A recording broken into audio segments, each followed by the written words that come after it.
To find out what it's really like to travel by bus in Mexico during the pandemic, I took a multi-destination trip across the country. We're here now at CAPU, which is the bus station for long-distance buses that leaves from the eastern part of Mexico City. And so as you can see, we're in the waiting area now. Masks are required, and as you come through the security check, the ticket check for the waiting area, they take your temperature and give you hand sanitizer, in addition to checking your ID and your ticket. So now that we're in the inside waiting area, there is food available here. There's like a convenience store, and then the boarding area is right over here.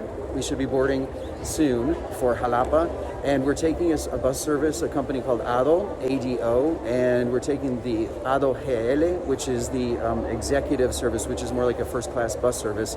I think this is the first time I've taken it with this particular company, taking a first-class bus. So I'm looking forward to the experience, and I'm hoping it's not too crowded, but this will be a good test to see how things are traveling during the pandemic by bus in Mexico. So a few decades ago, this is what a first-class bus in Mexico would have looked like. And this bus would have run to Veracruz, including a stop in Jalapa, just like the run that we're about to take.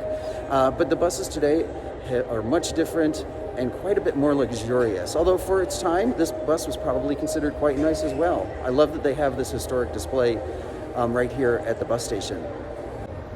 It's boarding time. When you take a first-class bus service like ADO GL, they give you free water when you board. So on board the bus, everyone must wear masks, which is a good thing. In this class of service, you have a little bit more legroom, not a whole lot. And during the pandemic, they've installed this divider. Can you lean that to see if that'll protect you from the person next to you? I don't know how effective this little thing is, but whatever. They do have chargers and reading lamps and air vents and what else? And they give you a bottle of water as you board. So you definitely get more service here, more extras here than you would traveling by Greyhound or something in the United States. When you depart from the bus station in Puebla, there's a pedal you press to get the hand sanitizer. And just before you board, they take your temperature. So we've just completed our multi-day, multi-destination odyssey via long-distance buses across central Mexico, and the experience has been very good. We're traveling during the pandemic, and so that's what I want to talk to you about now. Overall, I feel that the procedures, the protocols that they're following here in the station and on the bus are pretty good. In the station, they have the seating is separated.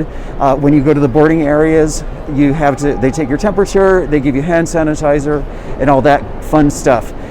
Everyone is very good about wearing masks. You have to wear a mask in the terminal, also on the bus, and I never saw a passenger who wasn't wearing a mask unless they were taking a sip of water or eating something for a bit. The bus line that we traveled with, ADO, has little plastic dividers that I showed you already to divide your face from the person, to separate your face a bit further from the person next to you.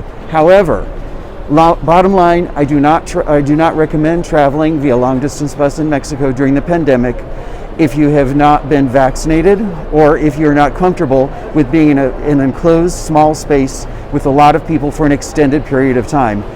Airplanes have very good air circulation that refreshes the air regularly, but these buses do not. And so even if with a little tiny divider, I don't think that does very much good.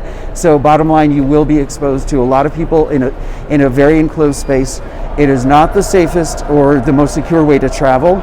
I've been vaccinated, so I felt okay, but I want to give you the full and honest report about what I feel about traveling in this way. So as soon as everything is okay with the whole situation with the pandemic, everybody should try Mexico's long-distance buses because it is a great system, a great way of getting around, and the buses are very comfortable.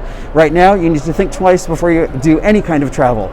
So that's it from the long-distance bus report. Thanks for joining us.